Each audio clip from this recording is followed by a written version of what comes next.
Hello, hello. Hello, everybody. Hello. Hello, hello. Hello, England. Hello, everybody. Welcome, Sunday. Very excited to be here on a Sunday again.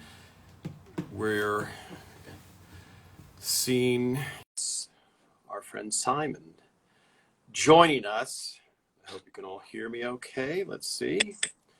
Hello, Simon. Hello, Tom. How's it going, Simon? Doing great. Good. I just had, let me just get a lot of stuff here hooked up. I have quite a few things going on. Let me see. Yes, adjusting. I just had lunch with your friend, Phil Rosenthal. And I just walked in the door, yeah.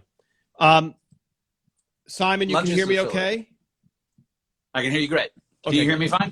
I hear you perfectly, Simon. So, Simon, look, I know I didn't want to put, so first of all, this is such a fun conversation always that we always run out of time. Okay. And so I want you to relax and have fun. And I know you are a relax and have fun type of guy. But I'm just saying, when I talked to Elizabeth Harry at the end, she goes, now I know what to expect. I'm not going to be so nervous. And so it's basically, we have such great fans around the world. And I just want to clear things up. You are British, right? You have a British passport? I do. I have a British. My parents are from Sheffield and Manchester. Okay. And I have several cousins across I have no cousins in the U.S. We are a British family. We're a West Coast immigrant. And so do you know, I'm happy to hear that because we have a lot of great UK fans. Mm-hmm. And you're the only one who is British who worked on the show, right? There was the other Simon who worked on the show, Simon Tuke. Oh, okay. So someday, hello, Palm Beach. Are you reading these comments, Simon? I'm seeing it. I see somebody saying they're from Doncaster. Yeah. Yes, County Durham. Yeah. So I don't think I can do justice to my grandfather's Yorkshire accent, but he used to say things like, "Oh, lad, you can't do it like that," So that's pretty good. That's pretty good. Your English is fantastic. Hello, Croatia. You're not part Croatian, are you, Simon? Now that I know. I think the closest, I had a great grandfather who fought in Italy. That was close. So.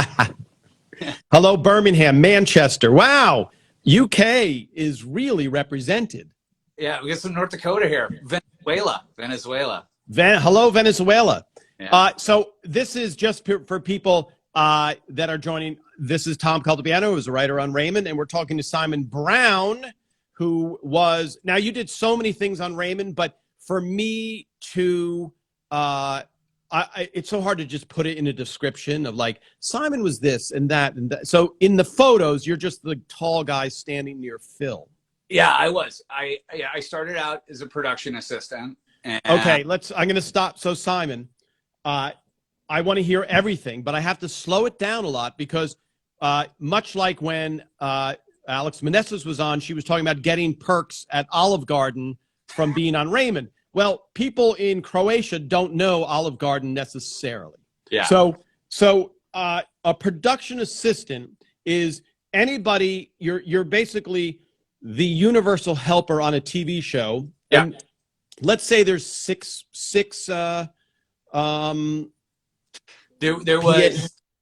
Yeah, I think the PAs, there was, at any time, there would be, I think 4 PAs, and then there would be the post PA. So I was part of production PAs. So production assistant, yeah. Yeah, so and we would do everything that was asked of us. We'd pick up lunches, we'd collate scripts, we deliver scripts. One of us every week would rotate and work on the stage to just principally work. And at that point, you would answer the phone on the stage and do the director's bidding or work with one of what they called the assistant directors. usually it was like Elena would boss us around, but that was just a fun job. So Right. you got to, yeah. So for people on the outside, if you want to break into show business Yeah. and get in, you Yeah. should start as a production assistant on any possible production. And then what happens more often than not, if you're a nice, normal guy or girl like Simon, who is a guy, last I checked, Still my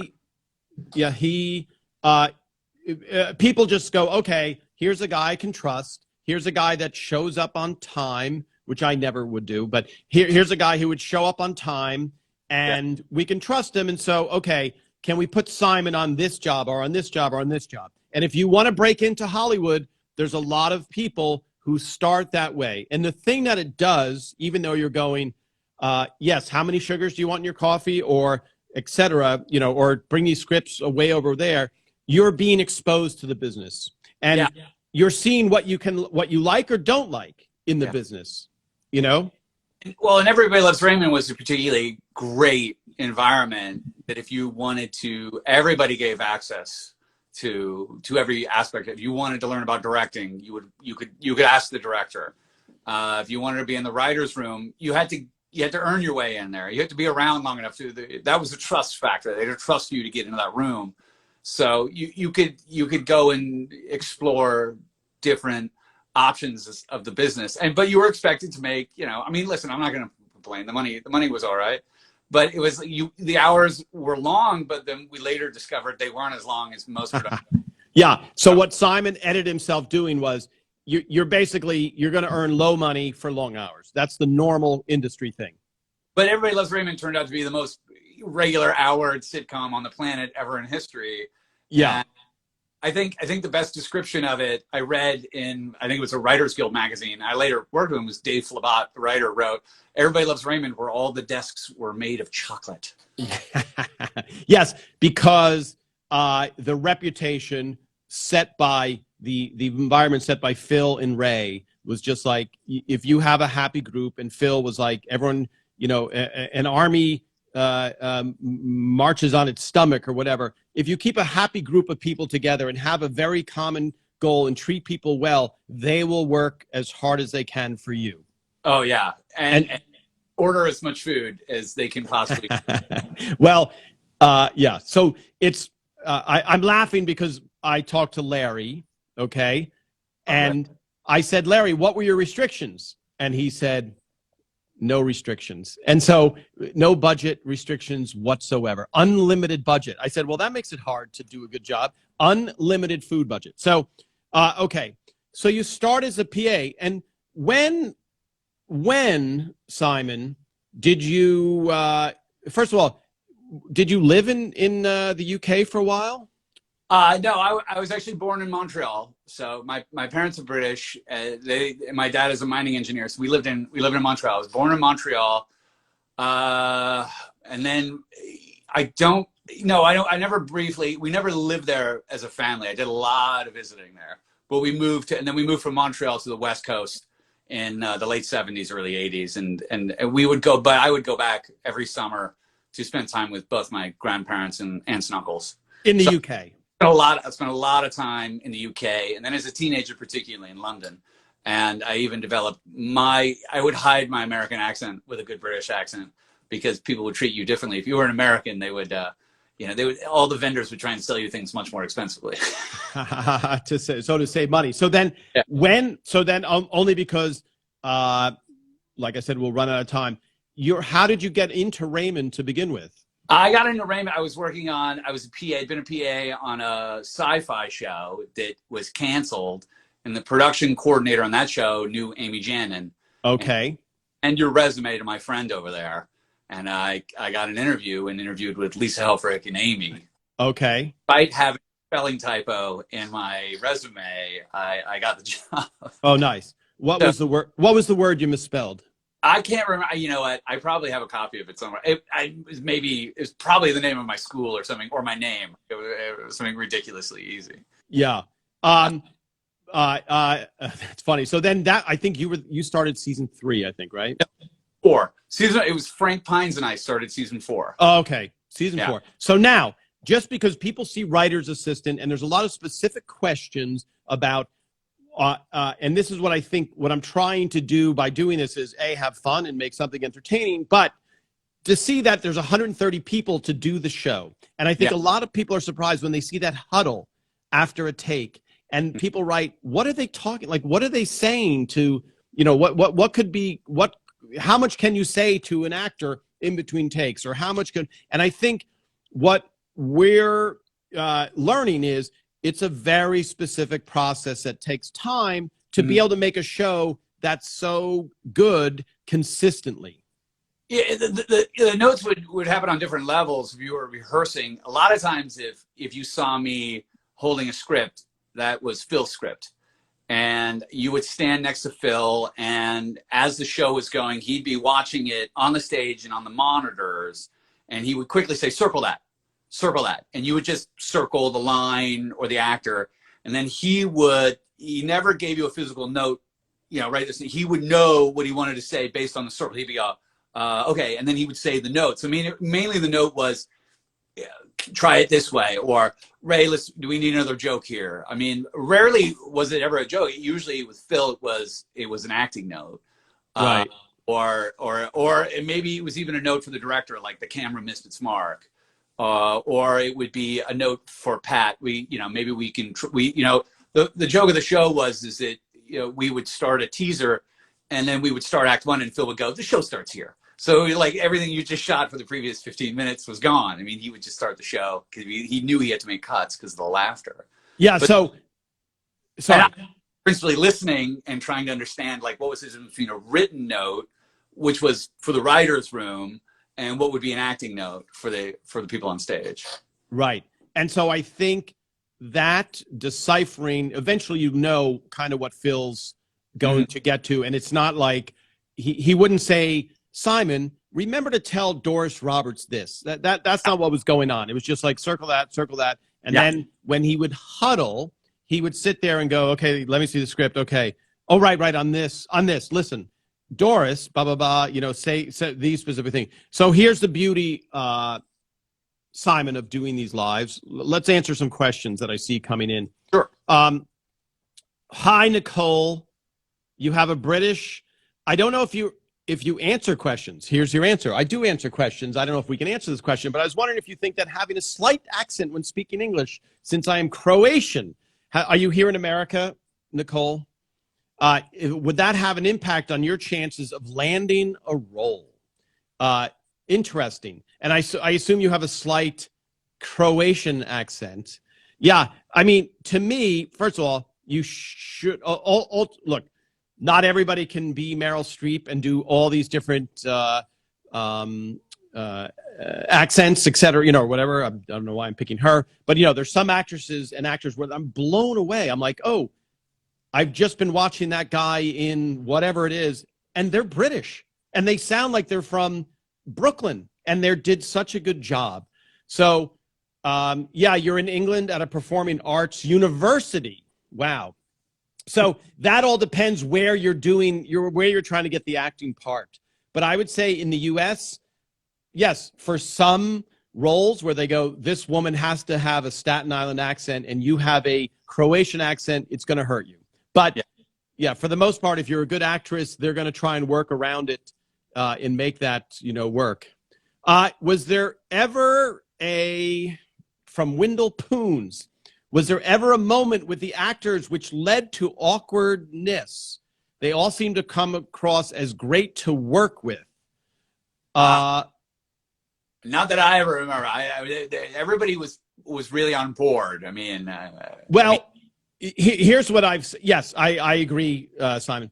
But what I think from the outside, when you have a show where, you know, Doris Roberts, I think, won 4 Emmys. And Patty won 2, and Brad won 3, and whatever the count is. When a show is winning Emmys and the actors are winning Emmys, that's usually a positive sign of the results. Now, could there be horrific behind-the-scenes arguing? And I guess so, but there was none of that on Raymond. And Phil's notes were, if there's anything that Phil was good at, was, I mean, he was good at many things, but giving notes was astounding to watch. Yeah. How good. I've always told people that. I mean, he was that I had never gone to school for acting, but you had that feeling, and it's why I like to be near Phil. And sort of, if you stayed out of the way, Phil, you could do it. You could be there. But to see Phil give notes on a sitcom, like it was like it was a master class, and you began to see there was something special. And they trusted him in that relationship. Yeah, I'm sure there were moments where they were annoyed with each other, but that it never became personal. No. And somebody, I'm scrolling through these questions, which is great. And I'm glad to hear you say that, Simon, because there was a thing I came across recently where, you know, if you put in Eros Raymond in your Google alerts, you'll get noticed for everything on Raymond. And constantly there's clickbait. Like one of the things I saw was everybody hated the cast. Everybody in the cast hated Raymond. Okay. And it was on the cover of a Inquirer or something. And so I have a picture of Ray holding that thing and reading it with a big smile on his face where it said everybody hated Raymond. And it was complete 100% fabrication. But if you're in the checkout line, you go, oh, they hated Raymond? Let me read about that. And you read it and you go, there's zero truth to that. Zero. And so I just saw a clickbait recently where Doris Roberts said, you know, Phil was horrible to the cat or something like that. And then I watched, and what's funny is I watched, you know, and it does this weird thing of like, basically she couldn't think higher of him and his ability, which we saw firsthand in 9 years, right? Mm-hmm. We saw him giving these notes that were genius note. Like you go, oh my gosh, Phil's notes just saved that scene. And so there was what Phil would do, which was completely, it was a little surprising to watch because it was an interview with Doris after the show. And what Phil would do is try and save for the actors the chance to get a giant laugh. And if he heard those actors not remembering their line or screwing up their line or going off the rails or whatever we would say, what would Phil yell? Hold. Hold. Hold. So Phil would yell hold, and he would just say hold, which meant please get the actor their line so that they can say it cleanly in front of the live audience and get a giant laugh and then hopefully an Emmy in 8 months, right? That was Phil's goal. And there was never any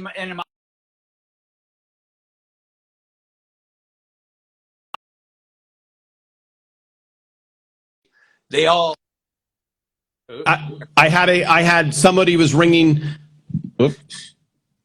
Somebody was ringing somebody's front door, and it came through my iPad. So there you go. Can you hear me now? There was never any animosity that people weren't, nobody, Brad never complained that he wasn't getting jokes. I mean, Brad would get a laugh coming through the door and going like, oh, yeah. Yeah.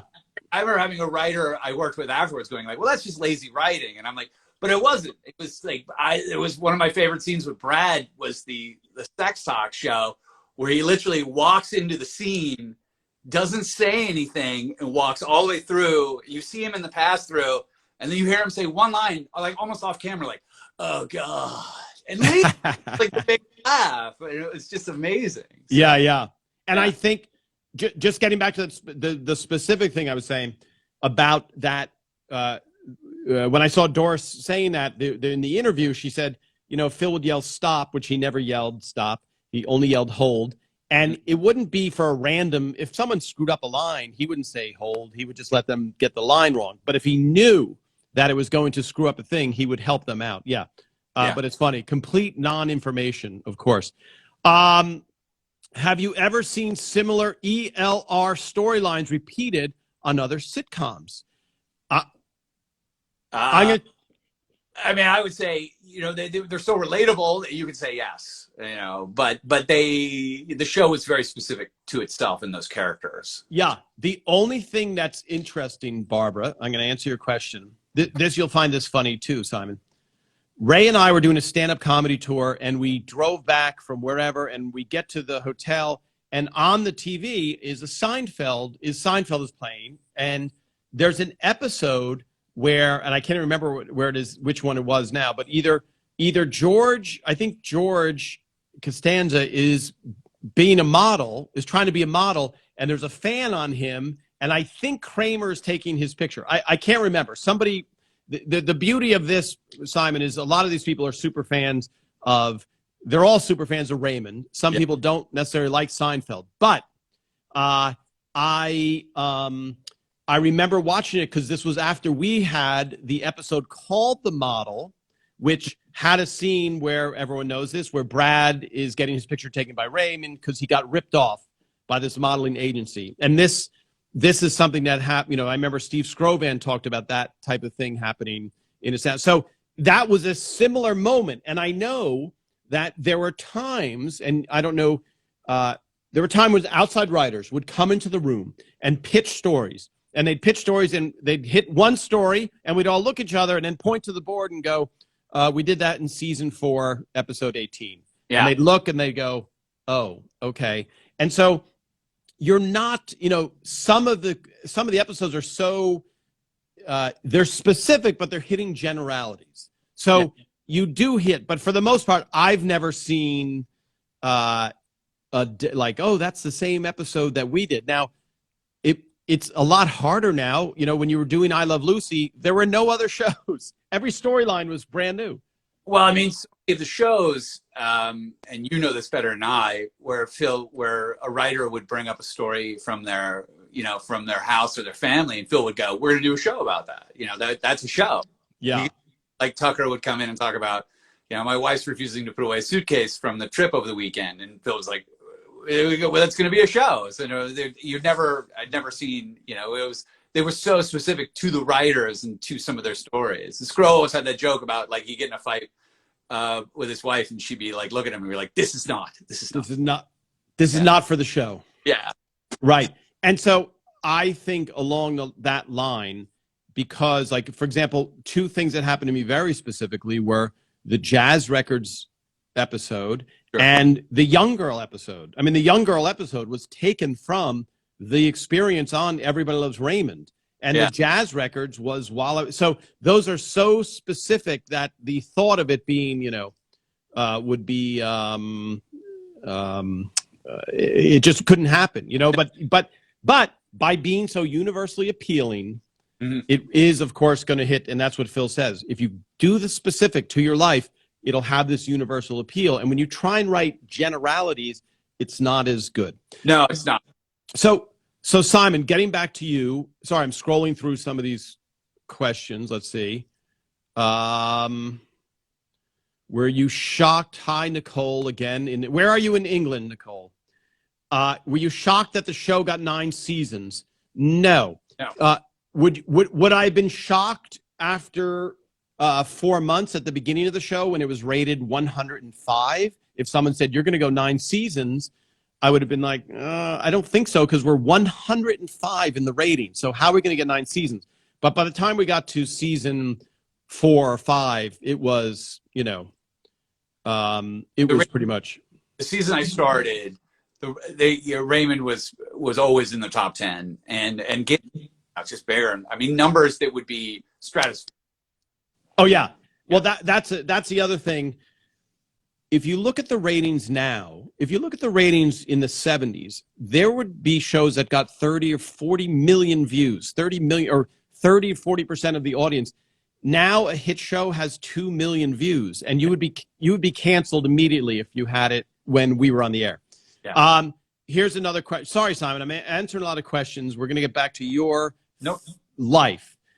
Who came up with the great line from Doris's character? I don't like that, Raymond. Yeah, I don't like that. It first appeared around season 3, then it stuck. Great insight into Marie. Now, that's a good question. I'll have to look at when it first appeared. And Simon, if you remember, you guys gave us every script from every episode on a CD. Yes. Okay, so I have that CD, and I'll have to search for that phrase and try and get an answer for G.A. Tonka. Okay, let's see. Seinfeld overrated. Yeah, I'm surprised. Internationally, Seinfeld does not do well like Raymond. It's a different show completely. It really is when you compare them back. I mean, they're both of the same era in terms of when they were made, but they're both totally different beasts. So yes, yeah, I enjoy a Seinfeld episode, but if Everybody Loves Raymond, I just have such fond memories. So Yeah, I love Seinfeld, and Ray and I always thought, because we come from the stand-up world, so we're like, this is the first time people are talking like us as opposed to, hokey sitcom characters. A little off topic this week, just wondered how come the house in the pilot episode was so different from the rest of the series. Okay, the reason for that is the pilot is what was something called a presentation pilot. So it was a low money, low budget, let's shoot this for as little as possible. And then once the show became, what's that? What show that I wasn't there, but you remember what show it was from? Do you remember? Pieces of are from All in the Family, yes. Well, and also wasn't also from Martin too as well, or is that wrong? Oh, I don't know. That I've never heard, but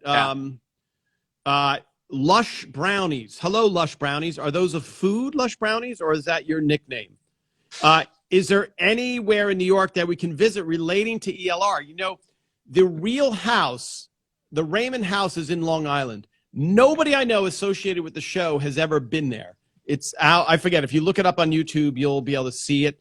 I know that I was meeting with a guy, and he said the pizza place for Nemo's, the exterior for Nemo's, is in Staten Island, I believe. It's his local place, but they've remodeled the outside of it. So, yes, Marie's glasses, never been a Seinfeld person. Yes, Teresa, never been assigned. Oh, I had a question for you, Teresa. You chimed in with something. I said, oh, let me ask Teresa. She'll know. Oh, Teresa, who's one of our biggest fans, was saying she's watching the outtakes. It feels like you're being there. It's great to watch the outtakes. There's one, Teresa, if you find it. When I would go into the audience to relieve Mark Sweet, I would make jokes from the audience, and I would sometimes whisper into the microphone to get a laugh, because I'd whisper like nobody can hear me, so I'd be making fun of someone on stage. And at one point, Patty Heaton just turned. She's sitting at the kitchen sink, and she goes, "Tom, when you whisper in the mic, we can still hear you."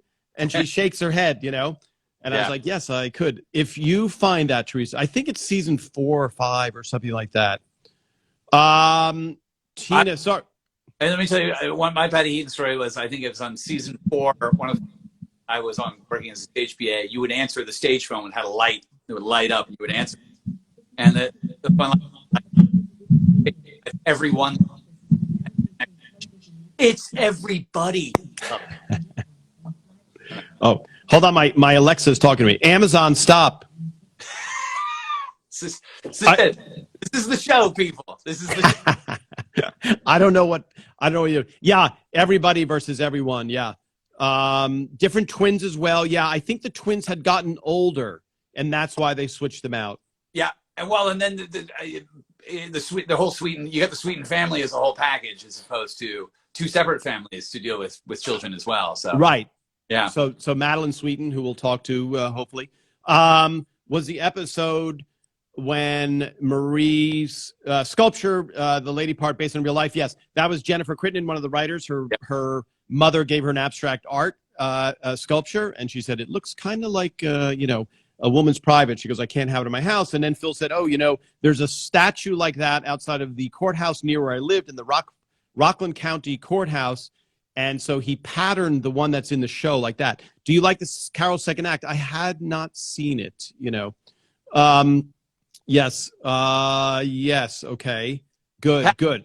I will say this. One of my first jobs as a PA too was it was a tremendously hot, raging heat wave. And I had a beat up Jeep Cherokee with no air conditioning. And I had to drive Patty for a day to doctor's appointments. And I remember she got in the car and was like, well, who are you? And do you have AC? And I just said, roll down the windows. We're going to have fun. We drove around it. She was such a good sport. She was such a good sport. The car was hotter than hell. She talked about, I love being broke in New York. And she told me her whole story of her 20s. And I was like, this Patty, she was great. She was great. She was very funny. Yes. Loved Patty. So then Simon, now let's go. You're on the show. Yes. And we've talked about what a PA does. And then you, and the dream job, if you want to be a writer, is to become a writer's assistant on a sitcom, because you're learning the craft, you're listening in the room. The path to success is to get a script assigned to you, and not also if the showrunner likes you, which Phil, I told him you were on today, and he was very excited. And so, if the showrunner likes you, that's going to help your career, because it's not just it's a very people skills occupation. So Yeah. if you were a whiz at chemistry, we can lock you in a room and kick a pork chop under your door and you run your experiments. But in TV, especially, it's a collaborative thing. So if you're, if you're complaining, or if you're reporting on bad stuff that was in the writer's room that's really just jokes, your career is going to be very short. Yeah. And it was an unusual writer's room in the sense that there was no television. Now you would go into a writer's room, there would be a big television in a corner that would show the script. That you would sit at, as a writer's assistant, you would sit at a computer with the screen of the script you were working on, and you would go, and everybody would contribute into doing, rewriting the script. On Raymond, there was no television, so there was no monitor. The writers all worked off of the scripts in front of them, and Phil would sit directly over your shoulder and almost everybody was just trying to keep up with Phil, because like you'd come to a point where like, what are we doing here? Somebody would pitch something, Phil would go on a run, and you as a writer's assistant had to type like the friggin' wind just to keep up with them. And I remember one time where Frank was he was doing the computer, and Phil was like, I gotta be at dinner like at 6. And he would just go, I got this. And he did like 5 pages, and Phil typing, and Phil got to the end, and Phil left. And Frank hadn't even gotten to the end of the script. Frank looked up and goes, can somebody help me here? Yeah. Or finish it. And Phil walked out the door and went to dinner. It was amazing. So yeah. It was just light need, and and cooperation, and also just like the camaraderie of the room. It would get so funny. I'm gonna stop you for a second, Simon. Just because do you remember the first time you were in the writer's room? Yeah, I got into the writer's room some point in season 4. I asked Phil if I could come in, because there was an agreement that you could, if you weren't working as CPA and there was downtime, you could sit on the sofa in the back. And so I think it was season 4. I would sit in the back of the room underneath the whiteboards on one of the sofas. And the agreement was, when you walked in, I think it was who swore it, like, you're not allowed to, when the door closes, you're not allowed to repeat anything that goes in the side. And I didn't quite understand what that meant. But after a while, you would get, and there was a certain level of hazing that you would get. But the hazing was something that if they liked you, if the writers liked you, they would haze you. Well, let me paint a little bit bigger picture. To be creative in the room, you have to be able to speak freely. And so there never were not witnesses. So there was not that there was something bad happening in the room. It's just that there's a very fragile moments of creating comedy. And so when you're sitting there, what you can't feel as a writer is that when you go, maybe Frank says this, and then this strange guy, Simon, you hear him go, that's so stupid. You have to have this creative environment. So you never had outsiders. It was beyond rare. There was one time Norman Lear asked Phil if somebody could sit in his room. And I remember the guy was in the room for about half the day, and it felt terrible to us. Nothing against the guy, but we felt like, okay, we can't, they're judging, we can't be free. And so the first time you, Simon Brown, who's working on the show, obviously we already know you and trust you, that's got to be an eye-opening experience, though, just to witness also who's saying jokes, who's doing funny stuff, who's not talking, it's. Every writer had things they were good at. And it would be, and there were always, there were jokes, inside jokes just associated with page numbers that would be yelled out. It was just, I love to just sit and listen. And it felt like, if you were in the back and you were quiet enough, it was your own comedy show. You could work and laugh. Later, when you became like a writer to the computer, it wasn't as fun, because there you really had to concentrate and keep the script moving and know where things were and stay up with Phil, so you couldn't enjoy it as much. But just observing and being in that room, it was fun. And You had to understand that it was a privilege to be in there. That's the best experience because it's just a show for you and you're leaning back and looking at it. Okay, Nicole wants to know how old you were when you got into the business. I got into the business. I was 23. I was 23. Okay, Nicole, I'm going to say your last name, Nicole Zivalik. Is that correct? Give me some hearts if that is correct. Okay. Yes. Windlepoon saying, seeing the photos, the behind the scenes in the writer's room. Now, if you remember correctly, Simon, I would always come in late, not always, but from run-throughs, because I would hang back and take photos. Now, when I was taking those photos, because Tucker used to give me, grief for it, because he'd be like, really, Tom, you're coming in now? And Tucker turned out to be the only one that came to my house and was like, let me have, okay, Nicole, I'm going to try it again. Nicole, I said Zivalik, so is it, what are the other pronounced? Zivalich? Zivalich? Do you know how to say it, Simon? Zavalik? You don't pronounce the O's. I don't know. Help us out. Send us a phonetic spelling, Nicole. So, little did I know, Simon, that Instagram would be created 15 years later, and I could share all these photos around the world on Instagram. Yeah. Right? You had your own production studio. That's true. Tom had like a cadre of editors and camera equipment. He had a writer who had left. You took over the office and turned it into sort of your own production headquarters. It was like a production company within the company. Yes, and the world is the beneficiary of many of the photos that I took. And fantastic gag reels. Yes, and Simon. So now, let's just slow down for people to process.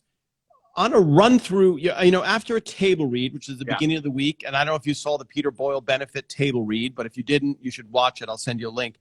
It's on YouTube. It's basically or the cast read some scenes from different popular episodes. Mm-hmm. And then I did a Q&A at the end. And so that was for the public, the first time the public ever was able to see what a table read was like. Mm-hmm. And so so that's the beginning of the week. Were you ever having to take notes during that? What was your thing during table read? There would be maybe afterwards, HBO and CBC executives will come and talk to Phil, and there might be notes, but there rarely was. And usually it would be, they would say, "What about this?" And Phil would go, "Yes, we'll look at this, we'll look at that." Phil was always, and it was great. So there was, but no, I mean, rarely were there notes. I think most of the notes were you guys internally, the writers would know whether the table read went well or not. And it even got to the point where I remember there wasn't even a rehearsal afterwards. It would be a table read and they would be done until the next day. So yeah. Or we went to the 4-day week. I think it was you would do they would work, but I never encountered a table read where people felt like it needed a complete rewrite. Oh yeah, well that never happened. Yes, and I think for people who aren't used to, this is all new. I think to 90% of the people watching, there's a few people like Nicole who wants to get into the business, but for the most part, they're just fans. So what Simon is talking about is on some shows they would do a major rewrite after the table read, meaning sometimes a page one rewrite. Sometimes on other shows they would do a complete rewrite in front of the live audience of a whole scene. Well, that would be just 4 or 5 stages down. When on Raymond, there would be friends. They would bring in 2 audiences on a show now. And we'd have an audience in and out in 2.5 hours and the show would be done. It was clockwork. It was a well-oiled machine. Yes. Sorry, now I'm reading. Yes, absolutely. And I've talked about that where on Friends, they would go, okay, cast of Friends, wait over here. We, the writers, are going to huddle and rewrite this scene. All right, now, Simon, this is very important. Are you reading Nicole's notes? Z is it like measure, okay? And Ivoli and C like in chimney.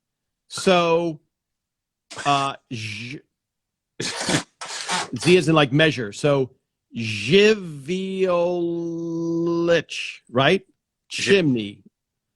Right? Did I say it right? I mean, I know it's terrible, but So Ziviolich. I thought that's I was in, you wouldn't know this, Simon, but I supervised the production of Rules of Engagement in Warsaw, Poland. And yes, for a month. And there's a very popular beer in Poland that's Zyew IEC, whatever it is, but it's Żywiec is the name of that beer. Maybe that's close, Nicole. Yes, the benefit table read, we'll see that. So then, Simon, do you have, so I'm going to cut to, because I'll post some photos after we're finished. There's scenes where you're standing behind Phil and you're kind of listening to Phil. You're holding a script. So you're just kind of staying in the game there, right? You're not necessarily writing down. No, I mean, for me, I was trying to just pay attention as much as I could to how the show worked and how, just to absorb Phil's, the secret sauce of how he put the show together. I just felt like here's an opportunity. You had two options when the camera broke. If it was too long, you could go and get more cake, from right behind. If people understand, the craft service was immediately behind there, so you could go. Yeah. You could go gain a few more pounds, or if a baseball was going over, and go see the score of the World Series and pile in with Larry, speakeasy, or you could listen to the notes. And I really enjoyed just being in the mix and listening to the notes and feeling it. I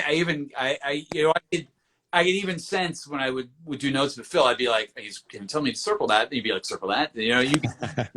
I knew, like, if they hitched a line or got something wrong, you would know what Phil would do. It's just simply trying to see how does the show start and where does it end on stage. I felt like it was such a great class.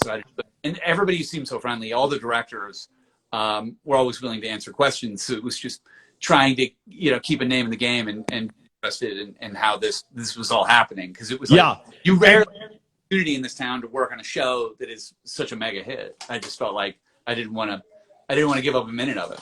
Right. And when you're saying, just for people watching, when you say when the camera broke, that just means the director yelled cut, and now you have time to run back and maybe get a snack or watch Phil. And so now what I like about this is they've seen your face. So when they look at all those pictures, and they'll be like, oh yeah, there's Simon. There's that guy that was, he's always hovering around in the background. Now, I found a picture that I'll post also where you're sitting in the foreground, but we see the monitors and we see the whole thing. It's a great shot of seeing the whole perspective.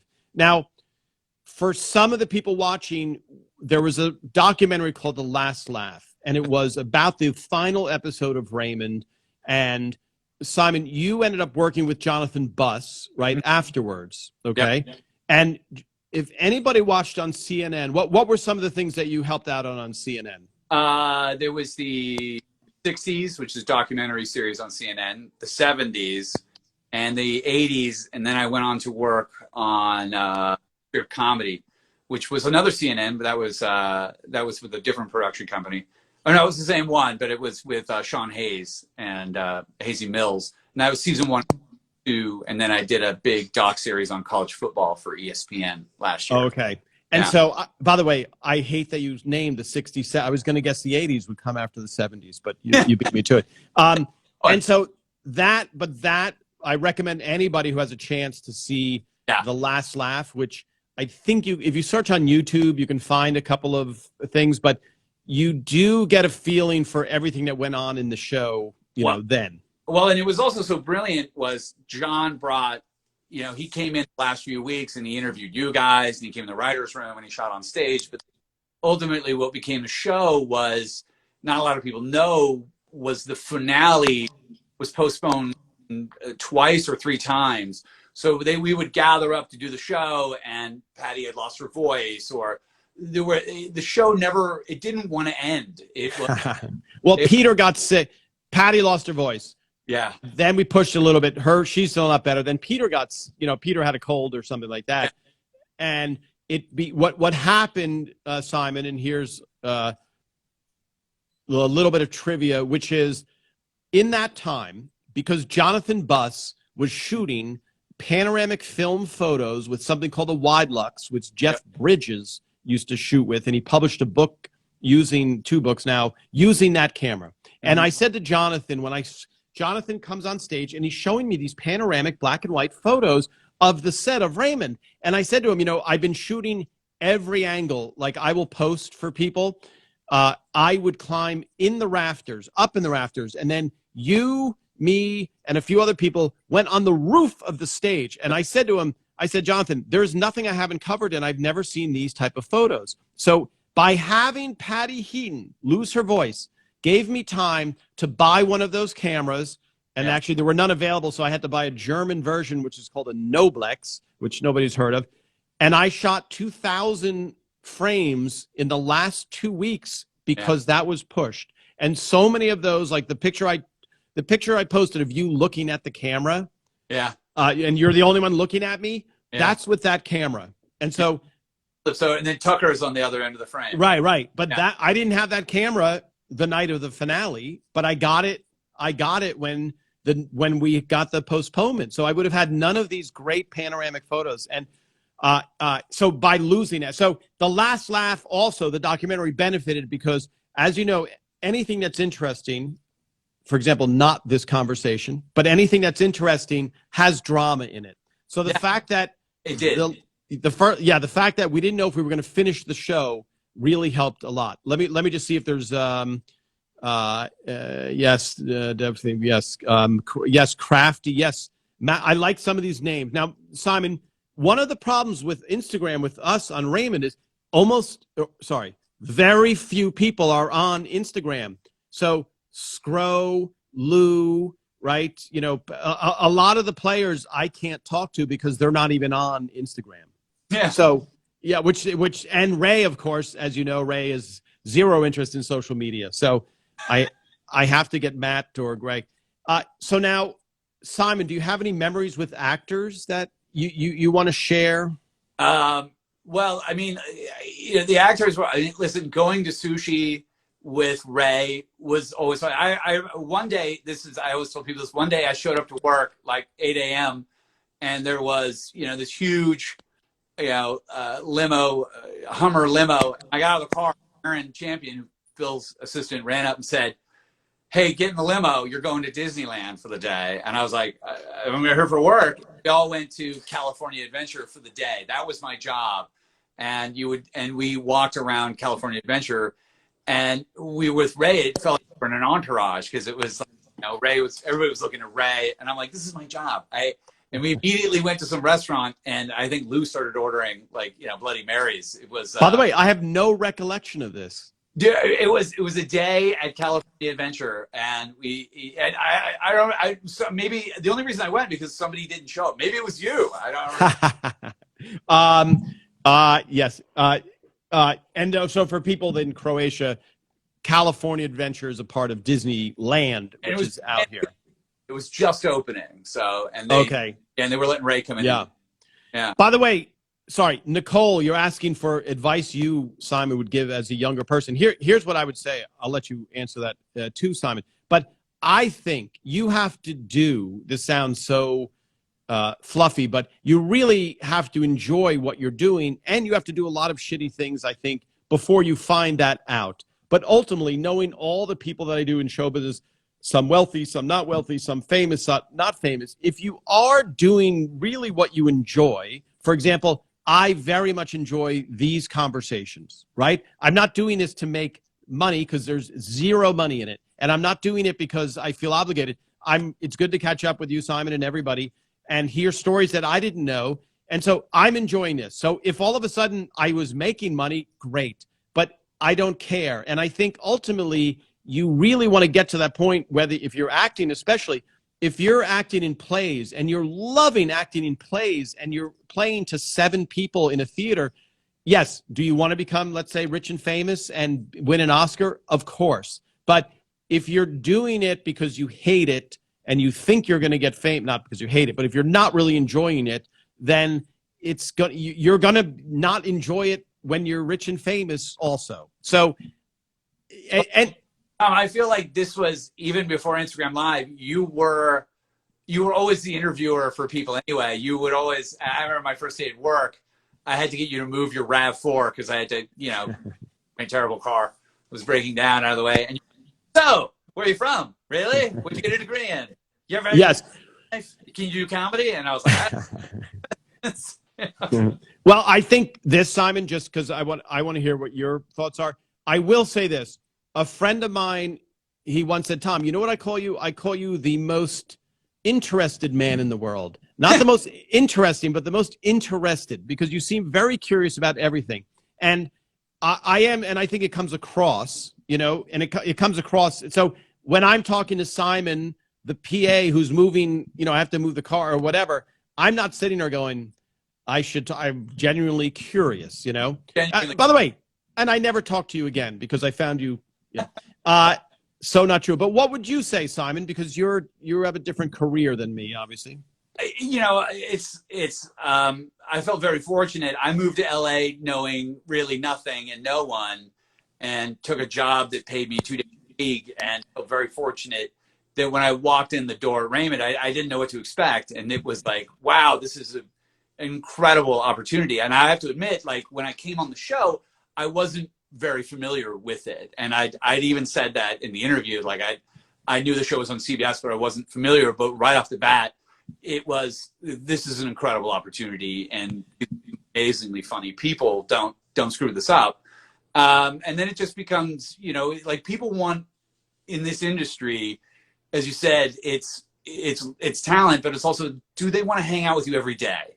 Like, if you're going to be stuck in an edit bay for somebody for 12 hours, if you grade on them, they're not going to do the next day. They want to know that whatever you do, it's going to be fun. And that was the spirit that I saw on that show. Was, making comedies sometimes isn't the easiest job in the world, but if everybody's having fun, you're going to find your way. So. Yeah. And right. So Simon, for Nicole, who's going, what would you say though? What for your, like, are there mistakes that you think because that you made? Yeah. You know what? I think, and I've thought about this. I do wish I had written an episode for the show. I think I was just terrified of that idea of doing it, of pitching an idea. And I had some, but I never had the bravery enough to get there, and I always wish I'd done one. Well, you could. I mean, I don't know that it would have changed your life at all. I know you're not saying like and so I know Phil. Phil offered me to direct an episode. And I didn't do it ultimately. And there's times where I go, oh, I wish I had, and then I go, okay, well, it's not so. But I do think the thing that I was saying before is you make as many mistakes as you can. Lean, because here's the other thing. When you love doing what you're doing, you see it. So when somebody's waiting on you in a clothing store and they love clothes and they love talking about clothes and they live clothes, you love that person. And when the person is waiting on your clothing store and they're like, I'm really an actor and I really hate this job and I hate you and I hate doing, it comes across. So everybody wins. You just want to have the courage to be able to go, when I started in stand-up comedy, because I was a finance and management major in college, and my path was poverty for like 8 years of no money. And that's when I met Ray, working no money, just doing these gigs for $100, $80, doing all, no money for the longest time. But in the long run, it paid off. But you have to be willing, and I think there's a lot in our society about the value of money over everything else. And you, Simon, you've seen some famous people who are very miserable, or rich people. Yeah. And it sounds cliche, because I always, when I hear that, I go, oh, give me $100 million. Let me just see how miserable I will be. Yeah. But it's finding that love thing. All right, Simon, we're going to run out of time still. Hello, Toronto. Where is Gianni now? He was a babe. Life with Little Moon. Who is Little Moon in Life with Little Moon? I should take a picture. See, we're going to lose those comments. Hold on. Let me take a picture for Johnny. Johnny lives about a mile from me. I will tell him that he was always a babe. I think he's single, so he could be in Scotland in 12 hours. No, I think he might have a girlfriend, I think. But yes, I will pass that on to him.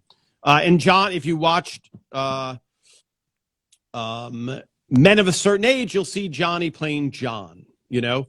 Do you need to be in the WGA to submit a script story? You do not. You just need to be cognizant that people get very there's a lot of process of sending unsolicited scripts around town. You have to develop almost relationships with people before they'll read your stuff, because there's a lot of fear over copyright issues, and people like, that's my idea. There's a lot of, like you said, ideas between shows seem very similar. And if you write one story that's very similar to another one, people can get upset. So yeah. So exactly what Simon said. And there's a chore and there's a known thing when you ask somebody to read your script that it could potentially be a lot of work. And what Phil said once when I was just, starting on the show, he said, really what separates the professional writers from non is the ability and willingness to take notes. So when you just start out as a writer, your thing is like you write the script and you're like, here, I'll be working on my Emmy speech. Just go ahead and shoot that as is. And I think you see on Raymond the iterative process of making a script better every single moment up until the last take of the show. Yeah. And that's a very important thing that I didn't see on other sitcoms that I worked on, where they didn't try, and that kind of separates good from great. Like, we would still try and do a better joke last minute in front of the audience if it got a level 8 laugh and we're like, that could get a 10.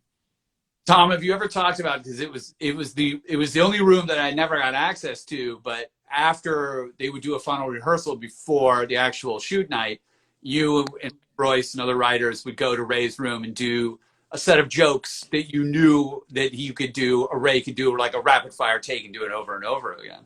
Yeah, that we would call it second takes, where Ray, it was basically any line that Ray could say that was a line that wasn't going to be changed, so the other actors wouldn't go, I don't know what the next line is. So it was called a second take, and Ray would be like, hey, there's a lot of second take possibilities in this week's script.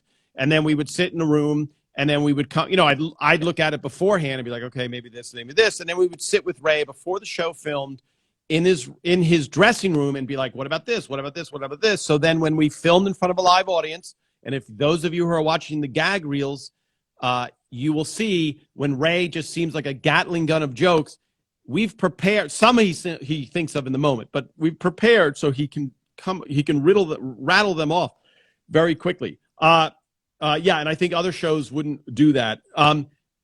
Here's a question: was Chuck Pecorella a real person? So there is a real person named Frank Pecorella, who is my friend. And when we were writing the script, it's in a script that Ray and I wrote called Jealous Robert.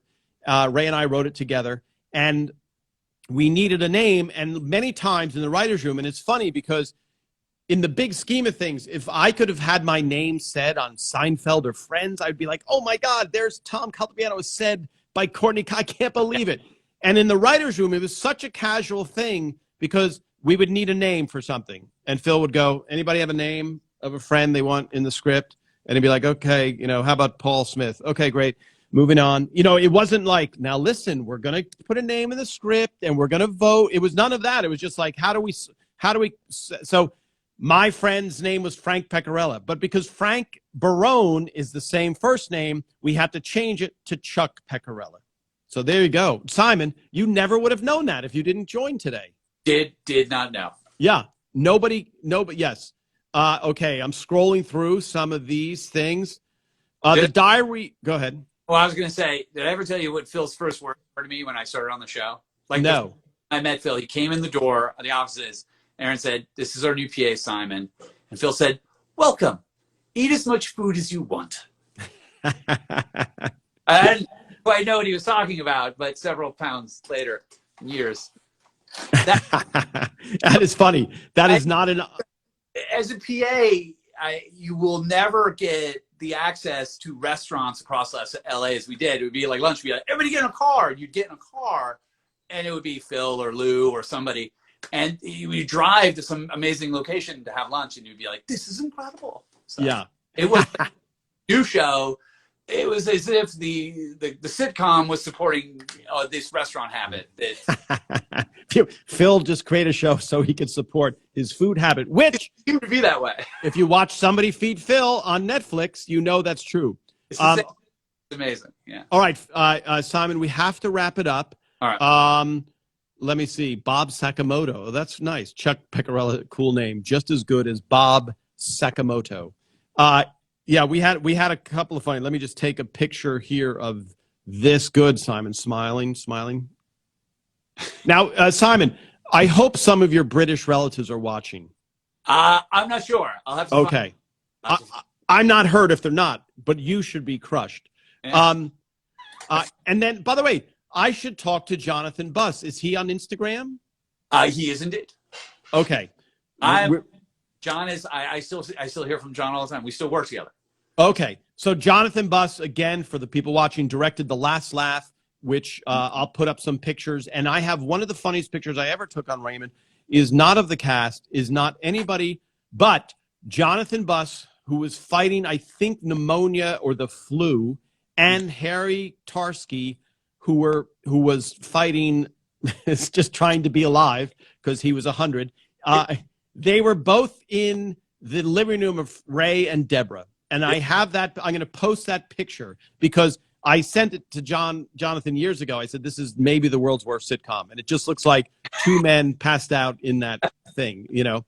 All right, Simon, I'm probably going to have to ask you to come back again if I think of another thing, and you're going to have to dodge or block my number or whatever it takes. And then eventually, you know. Tom, it's always fun to see you. Yes. Camera, you always have a joke. Yes. I always have to feel when I'm around any of you guys, I always have to feel like I'm on my toes, and comedy-wise, you mean? Very cutting group. So. Oh yeah. So I would say this, Simon, especially if you don't come from the New York area or the world of stand-up, your feelings can really get hurt. You're like, oh, I cannot suffer. I cannot. And you know, here's a little trivia. The softball team on the Improv, it was Ray, Jon Stewart, okay, and a few other people that you wouldn't know necessarily, but smart, you know, very funny people. And you couldn't get, you know, I'll have to find a picture of John, and you're around these really sharp-tongued people that you don't want to, you know, you don't want to get your feelings hurt. So I think the first time you witness that from the outside, you're like, don't make fun of me and don't hurt my feelings. Yeah. And it's always intended and fun because have you ever seen a friendlier writer's room than Everybody's Raymond? No. And you, sometimes the rooms are always fun, but sometimes I feel like some writers have an agenda or there's some bitterness. But Raymond was a particularly friendly room. Yes. And also, Simon, I don't know, I see Jasper01 saying, I watch every morning in the UK before school. Did you know that it aired every morning in the UK? You know, when my relatives came across a couple times to see the show, it wasn't on in the UK. I don't remember it. I think maybe, and then eventually made it on Sky TV. Well, now I think it's on Channel 4. Am I making that up? I think the British have such a rich tradition with multicams too, so it makes total sense that the show is a hit over there. People like Ray is playing golf is the question. I saw Ray Friday. Ray is in a new series on HBO. Channel 4 every morning. Thank you, Life with Little Moon. Channel 4 every morning. All right, Simon. You know what? I'm going to post that picture of all of us in Phil's house. Yeah. On Channel 4 after Cheers. Okay. And I had Ken Levine on and we talked about Cheers, ELR, then Frasier. Wow, that's a home run lineup there. That's awesome. All right, Simon, I'm gonna text you. We'll talk to Jonathan Buss, you know, in the future. But I'll put up some of those pictures of you, more pictures of you on the stage. So look for those and tell your friends to follow. Tell your friends to follow this on Instagram. I've never said that before. All right, I will. All right, Simon. Talk to you soon. See you soon. Thanks so much, Tom. Thanks.